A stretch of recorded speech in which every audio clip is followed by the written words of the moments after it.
수일 조회를 하겠습니다.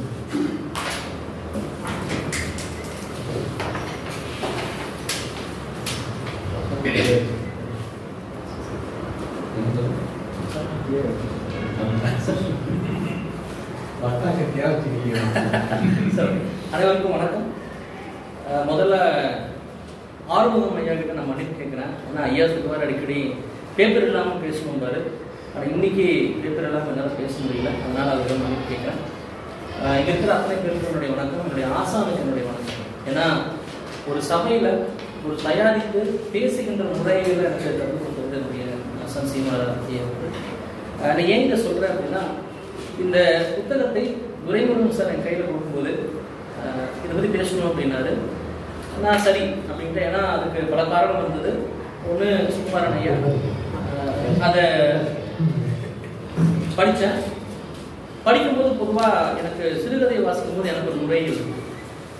முதல்ல ஒரு மேலோட்டமாக அதை வாசிச்சது. ஸோ இந்த புத்தகத்தை சரியாக என்னுடைய பேருந்து ட்ராவல், அதாவது எனக்கு காலேஜிலிருந்து என்னுடைய வீட்டுக்கு 50 நிமிஷம், ஒரு 3:50 நிமிஷத்தில் ஏறத்தாழ ஒரு 2.5 மணி நேரத்தில் இதனுடைய முதல் கட்ட வாசிப்பை முடிச்சிட்டேன். முடிச்சப்பறம் அடுத்தது நான் என்ன பண்ணுவேன் அப்படின்னா, இந்த கதை என்னை எந்த அளவுக்கு பாதித்தது அப்படிங்கிறது கொஞ்சம் அசை போடும். ஸோ எந்த இடத்துல பாதிக்குது, என்ன பண்ணுது, இதில் எந்த காட்சியெல்லாம் எனக்கு நினைவில் இருக்குது.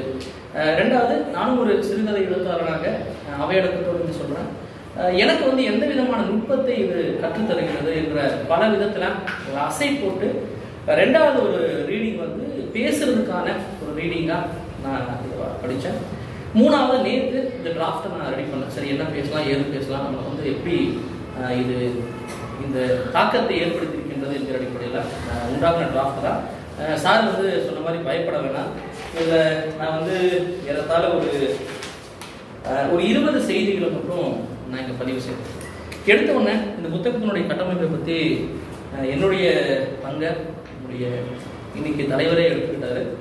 இந்த புத்தகத்தை நான் வாங்கின உடனே படிக்க ஒத்துக்கிட்டதற்கு இந்த புத்தகத்தினுடைய கட்டமைப்பு இருக்காங்க. இரண்டாவது, இந்த புத்தகத்தினுடைய அட்டைப்படம். ஸோ அந்த அட்டைப்படத்தை நான் பார்த்த உடனே எனக்குள்ளே என்னமோ ஒன்று தோணுச்சு. சரி, இது என்ன இருக்குது, இந்த அட்டைப்படமே ரொம்ப வித்தியாசமாக இருக்குது. ரெண்டாவது ஒரு கான்செப்டடாக இருக்குது. பொதுவாக அட்டைப்படத்தை நான் ரொம்ப விரும்புகிறேன். பார்த்த உடனே உள்ள இந்த கதையை தேடி போட, கதையை வாசிக்க ஆரம்பிக்கும் போது முதல் கதையை வாசிட்டு துரைமுருகன் கிட்ட சொன்னேன்னா, சாருடைய கவிதையை போல அது இல்லையே அப்படின்னு ரொம்ப ஜென்யூனா உண்மையா. ஆனால் ரெண்டாவது கதையை வாசிக்கும் போது அந்த எண்ணம் வந்து முற்றிலும் அந்த எண்ணம் தவிர்த்து சார் மேல ஒரு மிகப்பெரிய மரியாதை இருக்கு. என்ன மரியாதைன்னா, இந்த தொகுப்புல கதைகளினுடைய முறையியல் என்பது அவர் எழுதின அந்த காலகட்டத்தினுடைய வரிசையில கொடுத்திருப்பாரு. ஒருவேளை இந்த உஸ்தாத் என்கிற கதையை முதல் கதையாக கொடுத்திருந்தா அந்த ஒரு கதையே போதும். ஆனா அவர் அப்படி செய்யல. அவருடைய அந்த நேர்மை, அதுக்கு ஒரு பெரிய துணிச்சல் வேணும். ஒவ்வொரு கதையாக வாசித்து முடிக்கும் போது எனக்குள்ள அது ஒரு மிகப்பெரிய தாக்கத்தை ஏற்படுத்தியது. அந்த வகையில இதனுடைய 2 கட்டமைப்பு இதனுடைய கட்டமைப்பு, இதுக்குள்ள 10 கதை இருக்கு. அரண் என்கிற ஒரு கதை மட்டும் எனக்கு சிறுகதையா கொள்ள முடியல. அது ஒரு நெடுங்கதையாக தான் கொள்கின்ற அந்த ஒரு கட்டமைப்பு இருக்கு. மற்றபடி மீதி இருக்கின்ற 9 கதைகள் சிறுகதைக்கான மிக சிறந்த கூறுகளை கொண்டது. அந்த கூறுகள்ங்கிறது என்ன பாதிச்ச கூறுகளை கொண்டது. இதுல உஸ்தாத் என்கிற கதையில வர்ற உஸ்தாத் என்கிற ஒரு பிறவி இசைக்கலைஞர் இதுல அட்டைப்படத்துல. ரெண்டாவது, அவர் பயணிக்கின்ற இந்த ரிக்ஷா. இந்த 2 நான் இந்த கதையை படிச்சு முடிச்சுட்டு நேற்று யோசிக்கிறேன். சரி, இந்த கதையை வந்து நம்ம எந்த கண்ணியோடு இணைக்கலாம் அப்படின்னு பார்க்கும்போது எனக்கு ஒரு தலைப்பு வந்தது. படைப்பாளர் சுகுமாரனின் உஸ்தாத் எனும் ஆன்ம விசாரணை அப்படின்னு ஒரு தலைப்பு எனக்கு வந்தது. ஏன்னா முழுக்க முழுக்க முழுக்க முழுக்க இந்த கதை முழுக்க ஒரு ஆன்மாவினுடைய ஒரு விசாரணையாக உள்ளார்ந்து உண்மையை பேசுகின்ற ஒரு தன்மையாக இருப்பதை நாம் பார்க்கலாம். அடுத்தது, ஒரு சிறுகதை என்பது ஒரு நல்ல சிறுகதையா என்பதை நம்ம எப்படி அளவிடலாம் அப்படின்னா, என்னுடைய பார்வையில் ஒரு 10 விஷயங்களை வச்சு நான் அதை நான் முடிவு செய்வேன். ஒன்று, ஒரு கதை என்பது நிகழ்வதாக இருக்கிறது. அந்த கதையை நிகழ்த்தணும். அது எப்படின்னா, அந்த கதையை சொல்லும்போது எக்காரணம் கொண்டும் அதனுடைய காட்சி வந்து களையக்கூடாது. ஒரு காட்சியை நம்ம கண்முன்னே நிறுத்தணும். இரண்டாவது, அது நமக்கான ஒரு திறப்பை தரும். ஒரு முரணை சொல்லி அந்த முரணுக்கான தீர்வை சொல்லணும்.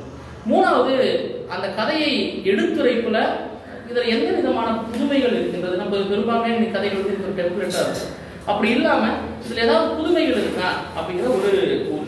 நான்காவது, ஏற்கனவே சொன்னதை போல ஒரு ஆன்ம விசாரிப்பு, ஆன்ம பொருத்தப்பாடு. அதனால சார் ஆன்ம பொருத்தப்பாடு அப்படின்னா கதாபாத்திரங்களை பற்றி பேசாம கதாபாத்திரங்களினுடைய மனநிலையை பற்றி பேசுவது. அப்படி ஒரு கூறு இருந்தால் அந்த கதை உண்மையிலேயே ஒரு சிறந்த கதையாக நான் சொல்வது.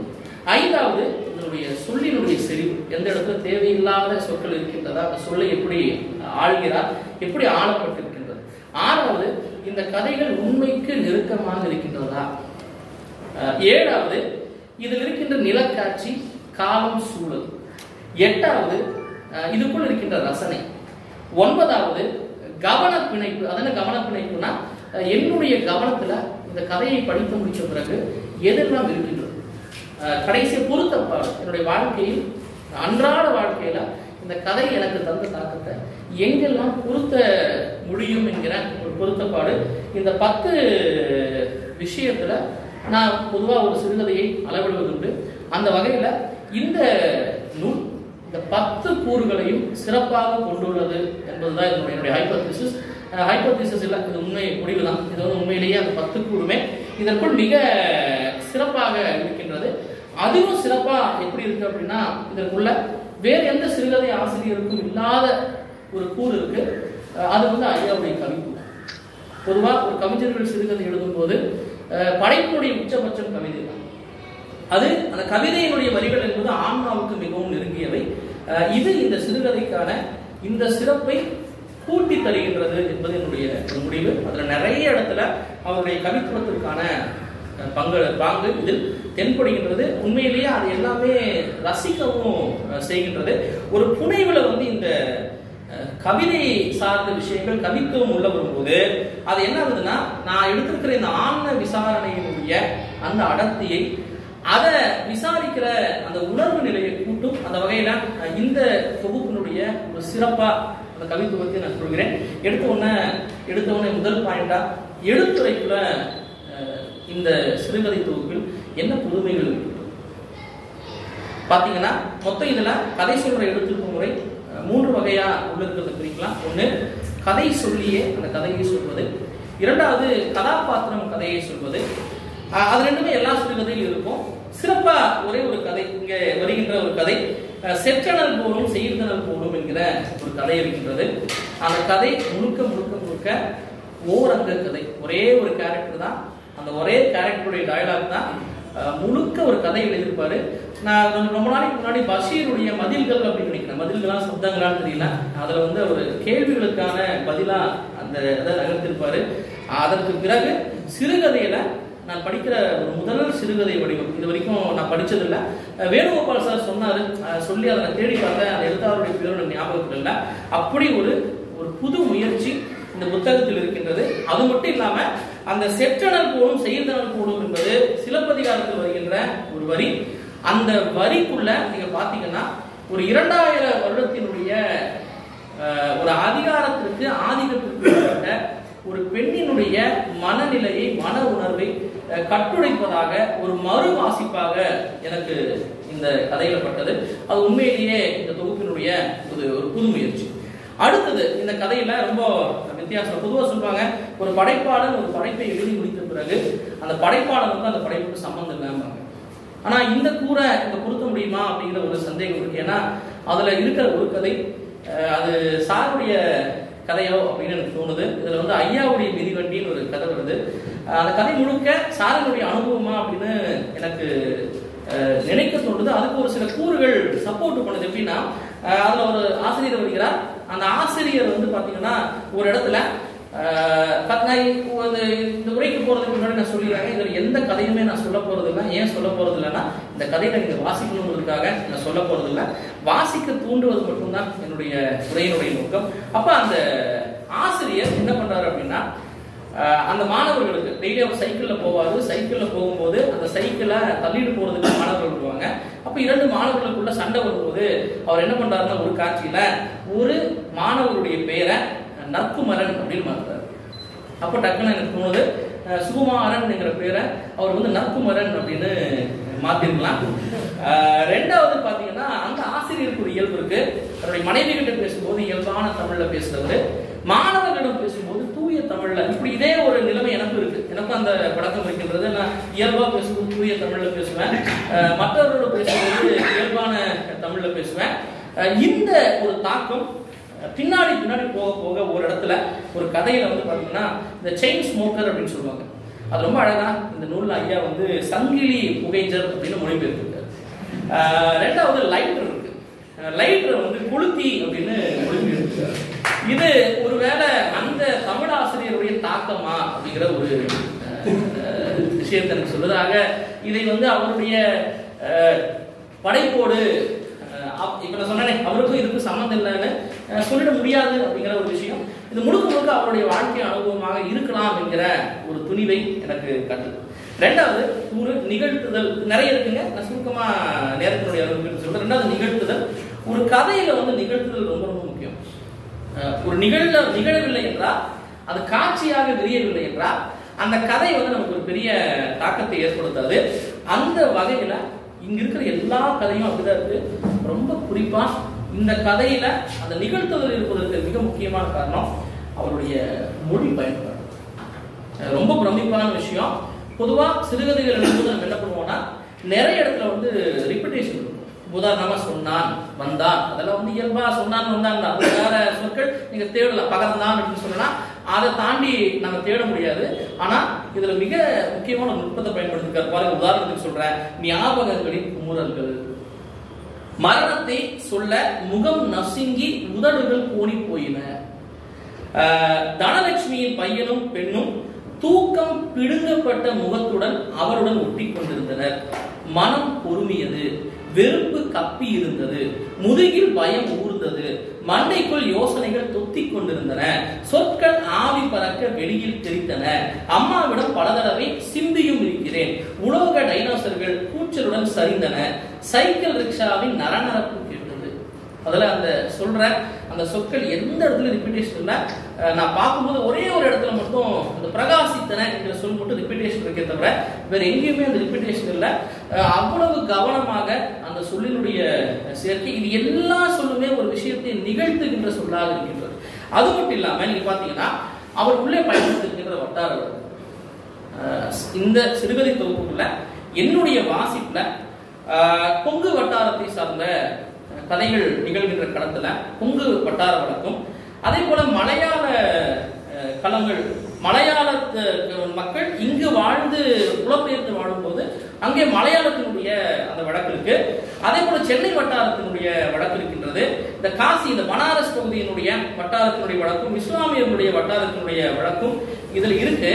அது ரொம்ப சிறப்பா பாத்தீங்கன்னா சூழ்நிலைக்கேற்ப அந்த கதாபாத்திரங்கள் உரையாடுகின்ற துணி இருக்குல்ல. உதாரணம் சொல்றேன், விரலை பிடிச்சி சிலேட்ல நானாக என் பேரை எழுத கத்துக்கிட்ட அன்னைக்குதான் தெரிஞ்சது என் பேரு எவ்வளவு அழகுன்னு. இதுல பாத்தீங்கன்னா ரெண்டு மிஸ்டேக். அதாவது இலக்கிய தரத்தோடு பார்க்கும்போது எழுத அப்படிங்கிறது ழாவரும் லூ போட்டிருக்காரு, அழகுங்கிறதுக்கு ழாவரும் லா போட்டிருக்காரு. ஒரு பரிச்சயம் இல்லாத, வாசிப்பு இல்லாத ஒரு கதாபாத்திரம் எப்படி பேசும் என்பதை இங்க வந்து ரொம்ப அழகா இப்படி பல இடத்துல நிகழ்த்தி காட்டியிருக்காரு. இது உண்மையிலேயே இந்த கதையில எனக்கு தெரிந்து இதுக்கு முன்னாடி படிச்சிருக்கேன். இமயம் அவருடைய கதையில இப்படிப்பட்ட கூறுகள் இருப்பதை படித்திருக்கிறேன். ஆனா இங்க வந்து இன்னும் சிறப்பா பொருந்தி நிற்கின்றது. அதே போல பாத்தீங்கன்னா இந்த கதையில மொழியினுடைய துல்லியத்தன்மை ரொம்ப அக்யூரன்சியான ஒரு சில இடம் இருக்குங்க. நீங்க பாத்தீங்க அப்படின்னா ஒரு சில கூறுகளை சொல்றேன். சில வினாடிகளில் ஒரு டாக்ஸி கோபமாக நகரும் ஓசைக்கிறது. இது வந்து அப்பா ஒரு பொண்ணு வீட்டுல இருந்து ஓடி வந்துருவாங்க. அந்த கதை நான் சொல்லல, படிச்சுக்கோங்க. அப்ப திரும்ப கூட்டிட்டு போகும்போது ஒரு வார்த்தை வரும், லாட்ஜ்குள்ள கூட்டிட்டு வந்த அந்த நபர் இருப்பா.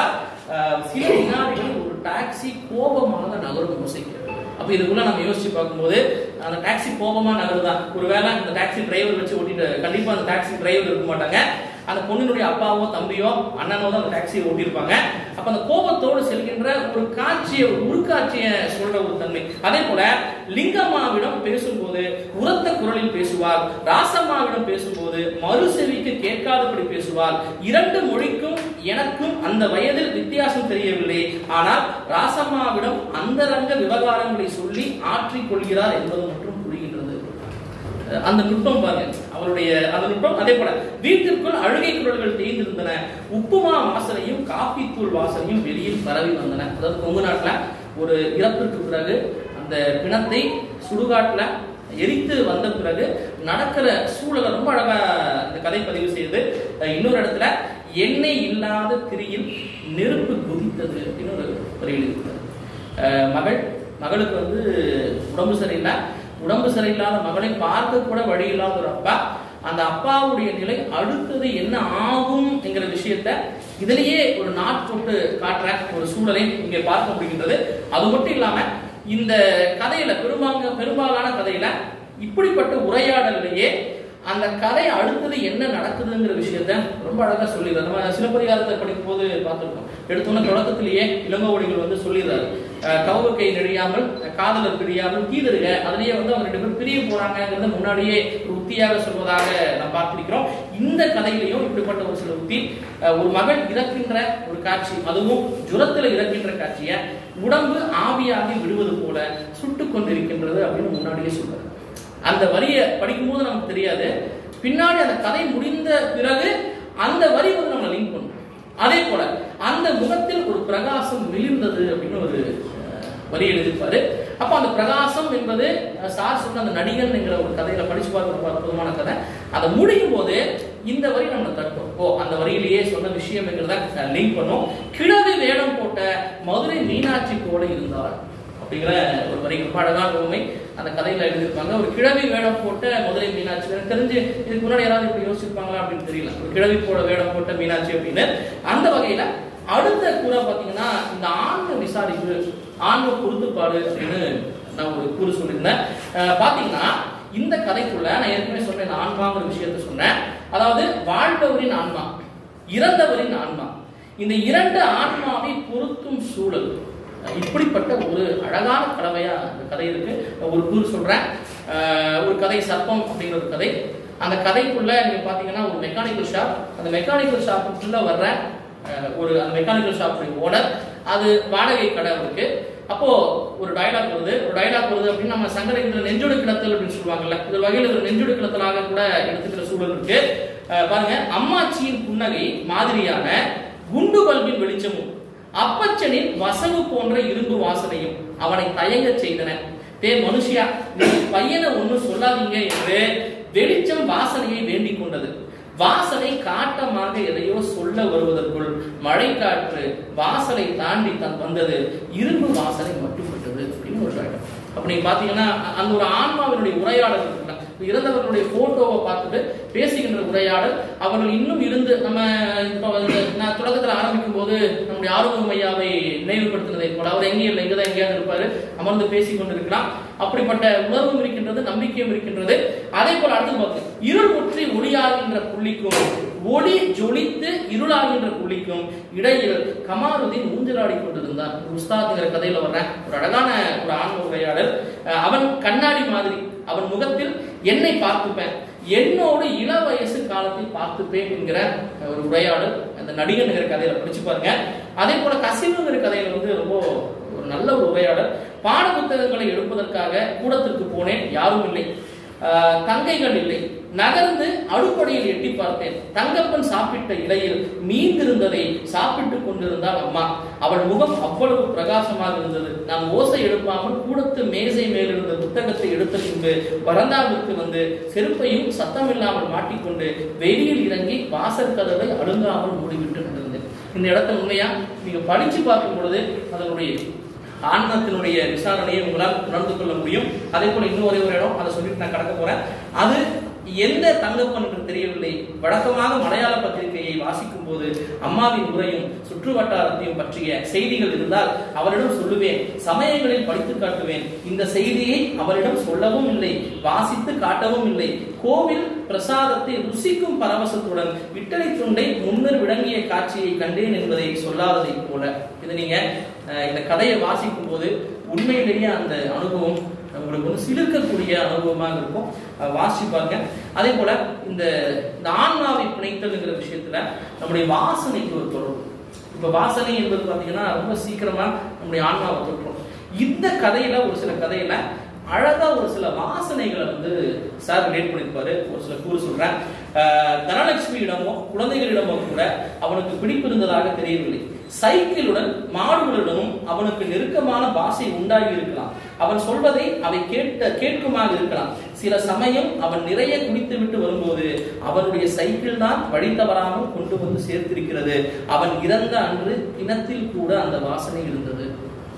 இதனுடைய முதல் கதையில இப்படிப்பட்ட விஷயம். அதே போல அப்பச்சனின் வசவு போல இரும்பு வாசனையும், ஏற்கனவே முன்னாடி ஒரு டயலாக் சொன்னேன். அதே போல காவியச்சனுக்கு தான் இன்னும் பல் துலக்கவோ ஒன்றிருக்கவோ மலம் கழிக்கவோ முகத்தை கழுவவோ கூட செய்யவில்லை என்பது திடீரென்று நினைவுக்கு வந்தது. நாரி போனேன், அருவருப்பால் சின்னதாக முகத்தை சுழித்துக் கொண்டான். கூட்டத்தில் யாரும் தன்னை கவனிக்கவில்லை என்று தீர்மானம் செய்து கொண்டு தன்னையே ஒருமுறை முகந்தான். அவ்வளவு மோசமுள்ளே உடம்புக்குள்ளே இருந்து வருத்த செருபயிறு வாடை அடித்தது. தீனம்மா சேச்சியின் உடம்பில் கமழ்கின்ற அதே மனம், அப்படியானால் சகிலாவின் சரீரத்திலும் இதே மனம்தான் இருக்குமோ அப்படின்னு ஒரு படிங்க. நான் அந்த கதையை சொல்லல.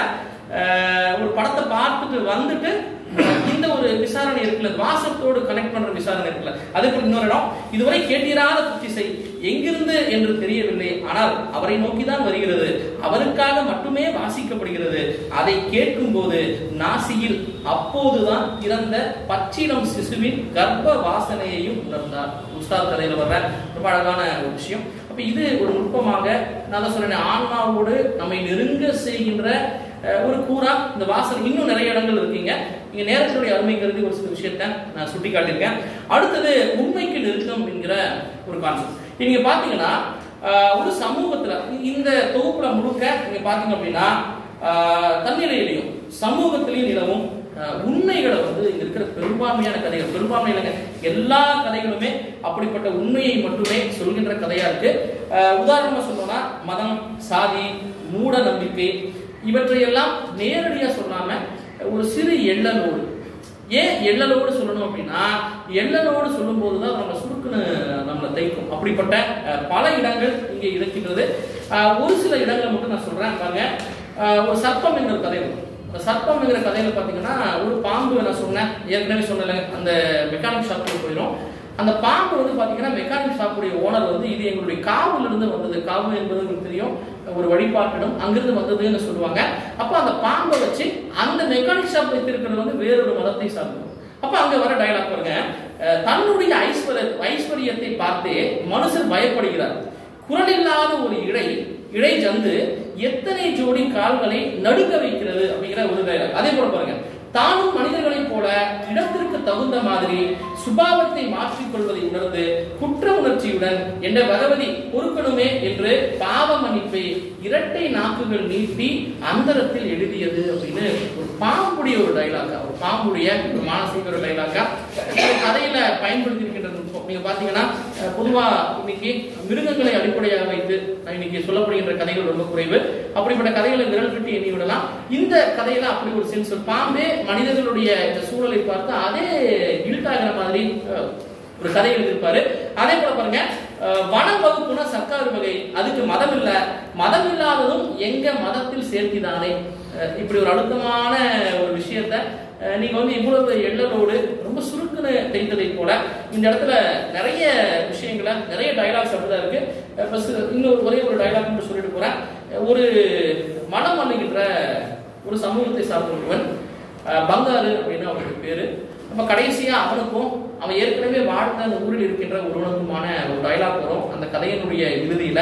அந்த டைலாக் பாத்தீங்க அப்படின்னா, நீங்கெல்லாம் தான் விளக்கு மாத்து கட்டையாகவே இருந்தா போதும் நினைக்கிறீங்களே அப்படின்னு ஒரு டைலாக் வரும். விளக்கு மாத்து கட்டைக்கு நம்ம பட்டு குஞ்சம் போல அப்படின்னு சொல்லுவாங்க. அப்போ விளக்கு மாத்து கட்டையாவே இருந்தா போதும் நினைக்கிறீங்களே அப்படின்னு சொல்ற அந்த இடம் மிகவும் கனமான இடம். இப்படி ஒட்டுமொத்த இந்த தொகுப்புலையும் நிறைய இது சார்ந்த கூறுகள் இருக்கின்றது. நீங்கள் வாசித்து பாருங்கள். அடுத்தது கூறு வந்து நிலக்காட்சி காலம் சூழல். இந்த தொகுப்புல நீங்க பாத்தீங்கன்னா கொங்கு பகுதி, எங்களுடைய நீலகிரி மாவட்டமான வெலிங்டன், மசினகுடி, பனாரஸ், நான் சொன்னது பனாரஸ் பகுதி, பாரிஸ் ஒரு கதையில வந்து அறநகர் கதையில வந்து பாரிஸினுடைய ஒரு சூழல், லண்டனுடைய ஒரு சூழல். இப்படிப்பட்ட நிலக்காட்சிகளை ரொம்ப துல்லியமா கொடுத்திருக்காரு. ஒரு உதாரணம் சொல்றேன். பாருங்க, ஐயாவுக்கு லீவ்ல வெலிங்டன் போறாரு. படைப்பாளராக இருக்கலாம், இல்லை இந்த கதையில வர நம்முடைய நற்குமாரனா இருக்கலாம். போகும்போது ஐயாவை பத்தி யோசிச்சுட்டே போறாரு. எப்படா வருவோம், திரும்ப வந்து ஐயாவுடைய சைக்கிளை நம்ம எப்ப தள்ளுவோங்கிற உணர்வோடு போகிறார். அப்போ ஒரு வரியில பாருங்க, ஒரு நிலக்காட்சியினுடைய அந்த சூழலுடைய அழுத்தத்தை பதிவு செய்யறாரு. வெலிங்டன் இறங்குறது இருக்கா என்ற நடத்துனரின் குரல் கேட்டு விழித்துதான் பேருந்திலிருந்து இறங்கினேன். தைல வாசனையுடன் முகத்தில் அடித்த காற்று ஐயாவை மறந்து போனேன். இதை விட நீங்க வெலிங்டனை ரொம்ப அழகா சொல்லிட முடியாது. தைல மரங்கள், தைல மரத்தினுடைய வாசனை, அந்த வாசனை பட்டு நான் ஐயாவை மறந்து. அதே போல இன்னொரு இடத்துல இருட்டு சட்டென்று பரவியது வனப்பகுதி, எனவே இருட்டு அடல் அடலாக தெரிந்தது. வனப்பகுதியில் இருக்கிறவங்களுக்கு தெரியும், அந்த இருட்டு வந்து ஒரு அடல் அடலாக பரவுகின்ற ஒரு சூழலை பார்க்க முடியும். இப்படி பல கூறுகள் உள்ள இருக்கு, நீங்க வாசிங்க. அடுத்தது ரசிப்புங்கிற விஷயம். ஒரு படைப்பு இங்குதான் முழுமை பெறும், இந்த படைப்பு இங்குதான் வெற்றி பெறும். இதில் இருக்கிற பெரும்பான்மையான எல்லாமே ரசிக்கின்ற சூழல் தான். என்ன ரொம்ப ரசிக்க வச்ச ஒரு 3 இடம். ஒண்ணு நீங்க பாத்தீங்கன்னா, இந்த கதையில் வருகின்ற சொன்ன ஐயாவின் மிதிவண்டின் கதையில வர்றேன். அந்த கதையினுடைய முடிவுல வர ஒரு டயலாக் பாருங்க. அந்த ஆசிரியருடைய பேர் வந்து நடராஜன். ஒரு டைலாக் பாருங்க, இந்த டைலாக் கேளுங்க. இந்த சொல்லோட இந்த பெயரோட பொருத்தி பாருங்க. நம்பிக்கை வராமல் ஐயாவோட சைக்கிள் இங்க நிக்குதுங்களே என்றேன். நற்குமாரன் கேட்கிறாரு, அது அங்கேதான் நிக்குது, உன்ற தலையில நிக்கிற மாதிரி சொல்றேன். ஏன் உங்க ஐயா சைக்கிள் இல்லாம பள்ளிக்கூடத்துக்கு போகாதாக்கும், இனிமே அது அதோட பேருக்கு ஏற்ற மாதிரி தான் என்றார். அவருடைய பேரு நடராஜன். இதுக்கப்புறம் அது வந்து உங்களுடைய பேருக்கு ஏற்ற மாதிரி தான், ஐயா சைக்கிள்லாம் கிடையாது அப்படின்னு அந்த சைக்கிளை கூட்டி வைக்கிற ஒரு சூழல், ரொம்ப நல்ல சூழல். அதை நீங்க இந்த கதையில வாசிங்க. அதே போல பாருங்க, மூடிய இரும்பு கேட்டில் வீடு வாடகைக்கு விடப்படும் என்று மேலே தமிழிலும் கீழே டூ லேட் என்ற ஆங்கிலத்திலும் எழுதிய அட்டையை தொங்கியதை பார்த்தோம். ஐயா இருந்தா வருத்தப்படுவாரா என்றேன். எதுக்குடா என்றான் கிருஷ்ணன். தமிழை இப்படி தப்பா எழுதியிருக்காங்களே அதை பார்த்து. இதுல வந்து நீங்க வீடு வாடகைக்கு விடப்படும் அப்படின்னு எழுதியிருப்பாங்க. ஐயா இருந்திருந்தா இதை பார்த்து அவர் எவ்வளவு வருத்தப்பட்டிருப்பாருன்னு சொல்ற இடம். அதே போல பாத்தீங்கன்னா, இங்க இருக்கிற அரண்கிற கதையில ஒருத்தருடைய இழப்பு, அவனை செம்மறி குட்டி என்று வாங்கியுடன் அழைக்கும் பாந்தத்தை ஏற்படுத்தி இருந்தது. அப்படி அழைக்கும் போதெல்லாம் லஜ்ஜையுடன் தலைக்கு குலுங்கி சிரிப்பான். அது செம்மறி ஆட்டுக்குட்டியின் தலையாட்டத்தையும் செருமனையும் ஒத்திருக்கும். இந்த வரிகள் உண்மையிலேயே நான் உண்மையை ரசித்தேன். அதே போல இன்னொரு இடம், இந்த நம்ம சொன்ன சர்ப்பம் கதையில சாக்கு மூட்டையுடன் கரியாச்சனை நோக்கி வந்த முஸ்தபாவும் கூட்டமும் நகர்ந்து வந்தது. பொட்டுக்காரனுக்கு கரியச்சனுக்கும் நடுவில் நின்ற பிள்ளை முன்னால் மூட்டையை நீட்டி இவனை பார்க்க வேண்டாமா என்று கேட்டார். பாம்பன் மூத்திர முட்டி வழியில் கனத்திருந்த அடி வயிற்றிலிருந்து எழுந்த ஆத்திரத்துடன் கரியாச்சன் வலது காலால் அதை எட்டி உதைத்தான். சாக்கு மூட்டை எல்லா தலைகளுக்கும் மேலாக அந்திரத்தில் எவ்வி உயர்ந்ததும் மூட்டையின் வாய் காற்றில் விரிந்து குப்புற விழ ஆரம்பித்ததும் உள்ளே இருந்து அது வளைந்து நெளிந்து அபாரமான வேகத்தில் கீழே உதிரத் தொடங்கியதும் ஒரே சமயத்தில் நடந்தன. அதே நொடியில் கூட்டம் சிதறியோடியதும் வனத்துறையின் ஜீப் முற்றத்தில் நின்றதும். இதை படிக்கும் போது என்னை அறியாமலே நான் சிரிச்சேன். அந்த காட்சியை கம்பேர் பண்ணி பார்த்தேன். அவனுக்கு அவ்வளவு எரிச்சல். காலையிலிருந்து கழிவறைக்கு போல, அப்ப அந்த சாட்டை எப்படி உடைக்கும் போது அது போற ஒரு சூழலை நீங்க அழகா பொருத்தி பார்க்க முடியும். அதே போல அடுத்தது வேகமா, இன்னும் பல கூறுகள் இருக்கின்றது. வேகமா அடுத்தது ஐயாவுடைய கவித்துவம் ஏற்கனவே நான் சொன்னேன். இந்த சிறுகதையினுடைய வாசித்த அனுபவத்தில் என்னுடைய மதிப்பீடு, இந்த புனைவிலும் கவிஞனின் கையை ஓங்கியுள்ளது. இதுல வந்து புனைவாளனுடைய கை ஓங்கி இருக்கா அப்படின்னா, நான் நிச்சயமா ஒரு கவிஞனுடைய கை தான் ஓங்கி இருப்பதாக சொல்கிறேன். அந்த வகையில் பார்த்தீங்கன்னா நிறைய விஷயங்கள் இருக்கின்றது. ஒரு சில கூறுகள், ஒரு வீட்டினுடைய சூழல், ஒரு அறையினுடைய சூழல், மழை காலத்தில் ஒரு அறையினுடைய சூழலை சொல்லும்போது அவர் சொல்றாரு, அந்த சதுரத்திற்குள் மழையின் குளிர் தேங்கி இருந்தது அப்படிங்கிறார். சதுரம் என்கிறது வீடு, மழையினுடைய குளிர் தேங்கி இருந்தது. அதே போல வெயில் வேளையில் முகமில்லாத நபரை தேடி அலைந்தது அழுக்கூட்டிய வேலையாக தோன்றியது. வாக்குறுதி வெயிலிலே கரைந்துவிடும் போல தோன்றியது. பொதுவாக வாக்குறுதி மழையில கரையுவாங்க. இதே போல பல ஒரு விஷயம் சொல்லிட்டு அடுத்து போறேன். அப்பாராவின் முகம் பாழடைந்த குகை வாசலை போல் இருந்தது. குகைக்குள்ளே பழைய உற்சாகத்தின் சிறிலங்கள் மிஞ்சி இருந்தன அப்படின்னு ஒரு இடத்துல அவர் சொல்லியிருப்பாரு. அவர் மூக்கருகே பாருங்க, அவருடைய போட்டோ இருக்கும். அந்த போட்டோல வந்து நீங்க பாத்தீங்கன்னா ஒரு ஓலைப்பூச்சின்னு உங்களுக்கு தெரியும். அந்த போட்டோவை அறிக்கிற பூச்சி சார் பதிவு செய்யறாரு. அவர் மூக்கருகே எப்போதோ அனுமதி இல்லாமல் நுழைந்து விட்ட ஓலைப்பூச்சி செத்து கிடந்தது அப்படின்னு. இதெல்லாமே ஒரு அழகான ஒரு கவிதைக்குரிய கவித்துவத்திற்குரிய ஒரு வரிகளா இருக்கிறத பார்க்கலாம். அடுத்து கடைசியா இதனுடைய கவன பிணைப்பு பொருத்தப்பாடு அப்படிங்கிற ஒரு விஷயம். அதை குறிப்பா பார்த்தீங்கன்னா இந்த கதை எனக்குள்ள எவ்வளவு பெரிய தாக்கத்தை ஏற்படுத்தியது, எனக்கு எந்த அளவுல பயனுள்ளதா இருக்கு, என்னுடைய நடத்தையில் என்ன மாற்றத்தை ஏற்படுத்தியது அப்படின்னு பார்க்கும்போது நீங்க பாத்தீங்கன்னா இதுல இந்த தொகுப்புல எங்கேயுமே தேவையில்லாத வார்த்தை உபயோகங்கள் இல்லை. அது ரொம்ப ஆழமாகவே அழுத்தமாகவே சொல்கிறேன். ரெண்டாவது பாத்தீங்கன்னா இதுல இருக்கிற எல்லாமே பாத்தீங்கன்னா நம்முடைய வாழ்க்கையோடு இந்த சமூகத்துல அழுத்தத்துல சிக்கி கிடக்கின்ற கதாபாத்திரங்கள். இதுல பாத்தீங்கன்னா ஒரு சில கூறுகளை சொல்றேன், ஒரு சில டயலாக் சொல்றேன். குஞ்சுலட்சுமி வெகுகாலம் பொறுமையாக இருந்தால், நீ விசுவாசம் இல்லாதவன், உன்னோடு இனி காலங்கள்ல முடியாது என்கிற மாதிரி ஒரு நாள் அப்பு கூட்டத்துடன் ஓடி போனார்.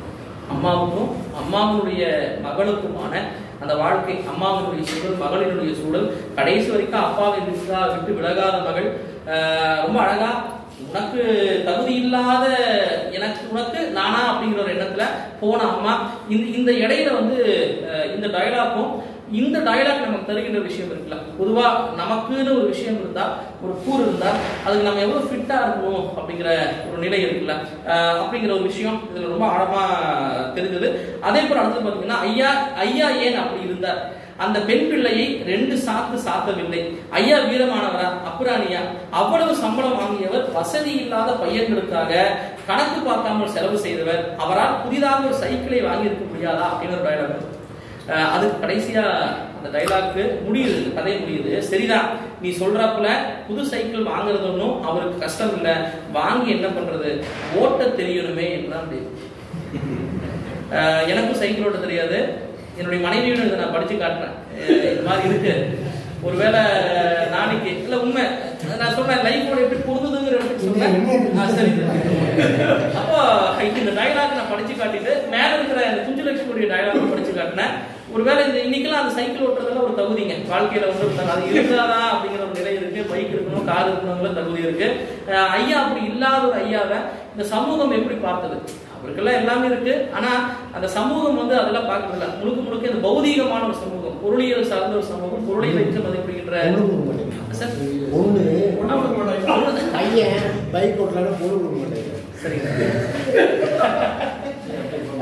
ஆக இப்படிப்பட்ட இந்த நிறைய விஷயங்கள் உள்ள இருக்கிறது பார்க்கலாம்.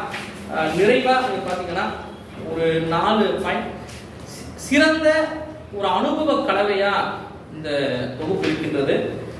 சிறுகதையின் அடிப்படை கூறுகளை சார்பட முன்னாடி அந்த உரையில ரொம்ப சங்கடப்பட்டிருந்தாரு. இதெல்லாம் சிறுகதையினுடைய வடிவத்தோடு இருக்காங்க. பொதுவாக சிறுகதையினுடைய வடிவத்தில் எனக்கு பெருசா நம்பிக்கை இல்லை, எனக்கு பெருசா அதை நான் ஃபோக்கஸ் பண்றது இல்லைன்னா, நீங்க வடிவத்துக்கு கவலைப்பட்டு எழுதுனா ஒரு நல்ல ஆன்மாவோட கூடிய சிறுகதையை எழுதிவிட முடியுமான்னு எனக்கு ஒரு பெரிய டவுட் இருக்கு. ஒவ்வொன்றா நீங்க எடிட்டபிளாவே எழுதிட்டு இருந்தா இது முடியுமான்னு.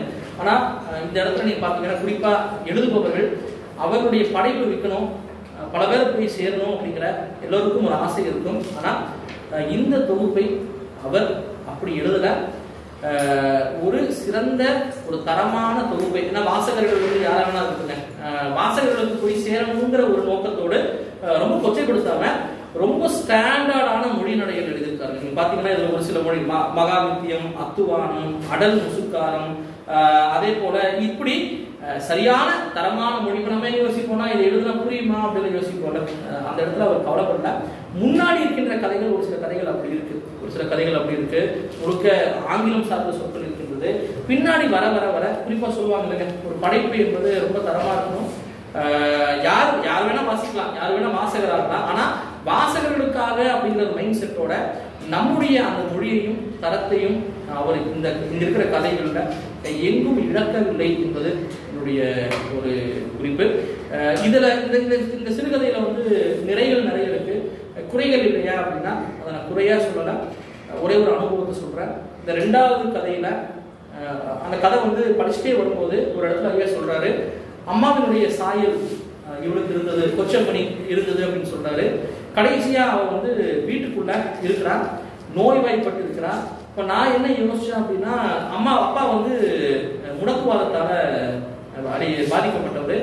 இப்ப கதவை உடைச்சு உள்ள போற ஒரு காட்சி வரும். அப்ப நான் என்ன யோசிச்சேன்னா, என்னுடைய அம்மாவை போல அந்த பெண் இப்படி ஏதாவது ஒரு தவறான ஒரு ஒழுக்கத்தில் இருப்பவடா, அதை அப்பா பார்த்துட்டாரோன்னு எனக்கு யோசிச்சு வச்சுது. ஆனா அதுக்கப்புறம் 2வது ரீடிங்ல ஒரு டைலாக் வரும். அந்த டைலாக்ல குளிகா அப்படின்னு ஒரு வார்த்தை வரும். அப்போ குளிகா என்பது மலையாளத்தில் மாத்திரை அப்படின்னு எனக்கு தெரிய வந்தது. அது தெரிய வந்த பிறகுதான் இந்த மாத்திரை வாங்கிட்டு வர்றதுக்குள்ள அந்த பெண் ஆவியாகிட்டான ஒரு விஷயத்தை புரிய வந்தது. இதில் இருக்கிற பல மலையாள டைலாக்ஸ்க்கு ஒரு தமிழாக்கம் இருந்தால் அது இன்னும் கூட அந்த மலையாள மொழி தெரியாதவர்களுக்கு சின்ன சின்ன அது தெரியற வரைக்கும் இந்த கதை எனக்கு புலப்படலை. பின்னாடி ஒரு சில கதையில அப்படி இருந்தது, தமிழ்ல ஒரு சில கூறுகள் இருந்தது. ஆக அதை மட்டும் இந்த சிறுகதையில் அந்த மலையாள மொழிக்கான அந்த இடத்துல ஒரு தமிழாக்கத்தோடு இருந்தால் இன்னும் மலையாளம் தெரியாத நபர்களுக்கு இந்த சிறுகதை மிகப்பெரிய தாக்கத்தை ஏற்படுத்தும் என்கிற என்னுடைய வேண்டுகோளை, நான் குறையா சொல்ற என்னுடைய வேண்டுகோளை இந்த இடத்துல அவருக்கு நான் வைக்கிறேன். உண்மையிலேயே